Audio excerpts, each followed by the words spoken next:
Hello friends, Bihar board matric परीक्षा 2023 के लिए साइंस का महत्वपूर्ण ऑब्जेक्टिव प्रश्न। तो बढ़ते हैं प्रश्न नंबर 1। तो प्रश्न नंबर 1 है, प्रकाश के परावर्तन के कितने नियम हैं? तो ऑप्शन नंबर बी 2 नियम है। क्वेश्चन नंबर 2, वायु में गमन करती प्रकाश की एक किरण जल में तिरछी प्रवेश करती है, तो यह किरण होगी। तो ऑप्शन नंबर ए अभिलंब की ओर झुकेगी। क्वेश्चन नंबर 3, किसी बिंब का वास्तविक तथा समान साइज का प्रतिबिंब प्राप्त करने के लिए बिंब को उत्तल लेंस के सामने कहाँ रखना चाहिए? तो ऑप्शन नंबर बी लेंस के फोकस दूरी की दुगनी दूरी पर। क्वेश्चन नंबर 4, किसी कार का अग्रदीप में प्रयुक्त दर्पण निम्नलिखित में से कौन होता है? तो ऑप्शन नंबर ए अवतल दर्पण होता है। क्वेश्चन नंबर 5, निम्नलिखित में से किसका अपवर्तनांक सबसे अधिक होता है? तो ऑप्शन नंबर डी हीरा का। क्वेश्चन नंबर 6, निम्नलिखित में से कौन लेंस का आवर्धन होता है? तो option number D V/U। Question number 7, दर्पण का सूत्र है तो ऑप्शन नंबर ए 1/V + 1/U = 1/F।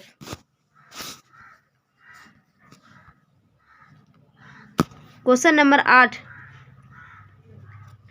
नंबर 8, निम्नलिखित में किस माध्यम में प्रकाश की चाल सबसे अधिक होती है? तो ऑप्शन नंबर डी निर्वात में। क्वेश्चन नंबर 9, प्रकाश की किरणें गमन करती है, तो ऑप्शन नंबर ए सीधी रेखा में। क्वेश्चन नंबर 10, प्रकाश के परावर्तन के कितने नियम हैं? तो ऑप्शन नंबर बी 2 नियम है। क्वेश्चन नंबर 11, दंत विशेषज्ञ किस दर्पण का उपयोग मरीजों के दांतों का बड़ा प्रतिबिंब देखने के लिए करता है? तो ऑप्शन नंबर बी अवतल दर्पण का। क्वेश्चन नंबर 12, कौन सा लेंस अपसारी लेंस भी कहलाता है? तो ऑप्शन नंबर ए अवतल लेंस। क्वेश्चन नंबर 13, एक प्रयोग में अवतल दर्पण द्वारा किसी बिंब का प्रतिबिंब एक पर्दे पर प्राप्त किया जाता है। दर्पण की फोकस दूरी को निर्धारित करने के लिए प्रयोगकर्ता को मापने की जरूरत है। तो ऑप्शन नंबर ए दर्पण तथा पर्दा के बीच की दूरी को। क्वेश्चन नंबर 14, गोलीय दर्पण के परावर्तन पृष्ठ की वृत्ताकार सीमा रेखा का व्यास कहलाता है। तो ऑप्शन नंबर डी गोलीय दर्पण का द्वारक। क्वेश्चन नंबर 15, निम्नलिखित में से कौन उत्तल दर्पण की फोकस दूरी है जिसकी वक्रता त्रिज्या 32 सेमी है? तो option number C +16 cm.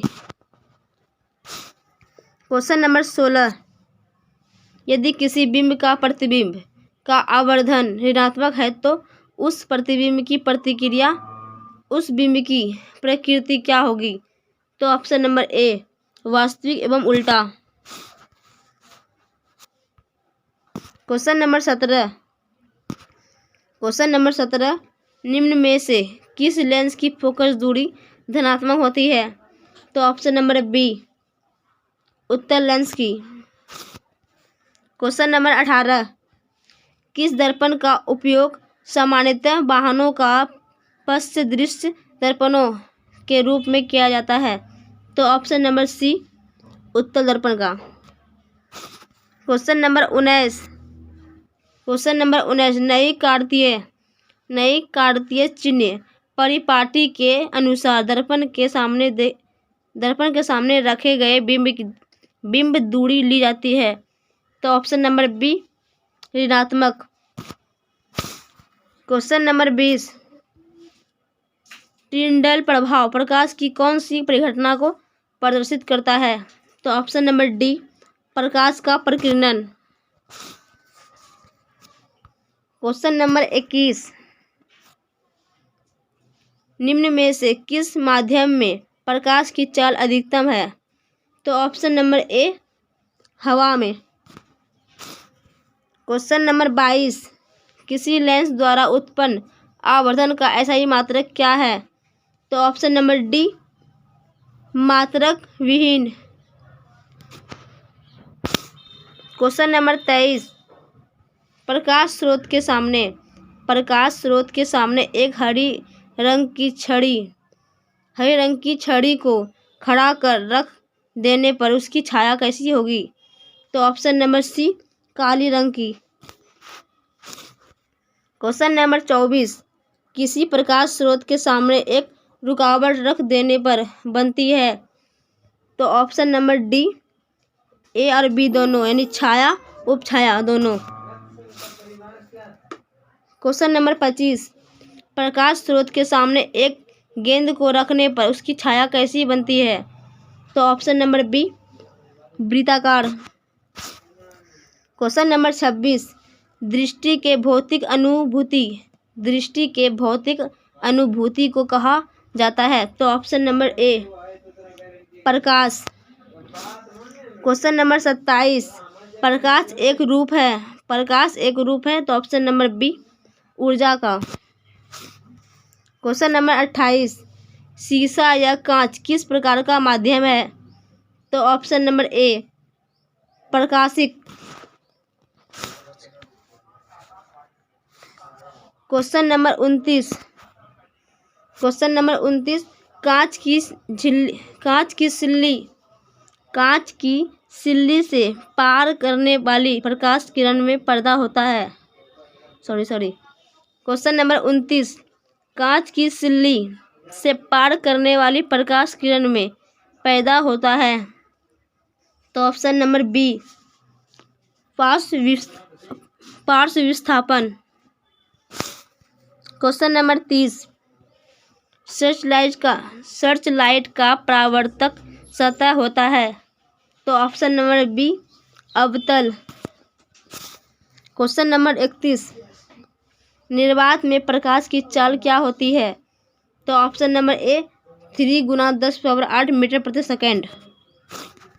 Question number 32, प्रकाश की किरणों के सरल रेखीय गमन का अनुप्रयोग है। तो ऑप्शन नंबर डी,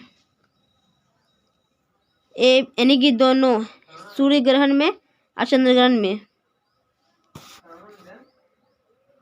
तो ऑप्शन नंबर डी सही है।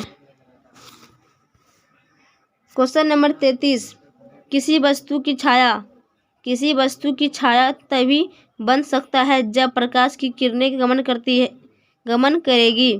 तो ऑप्शन नंबर ए, सीधी रेखा में। क्वेश्चन नंबर 34, किसी दर्पण या चिकने तल पर प्रकाश की किरणें आपतित होने पर परावर्तन होता है। तो ऑप्शन नंबर ए, नियमित।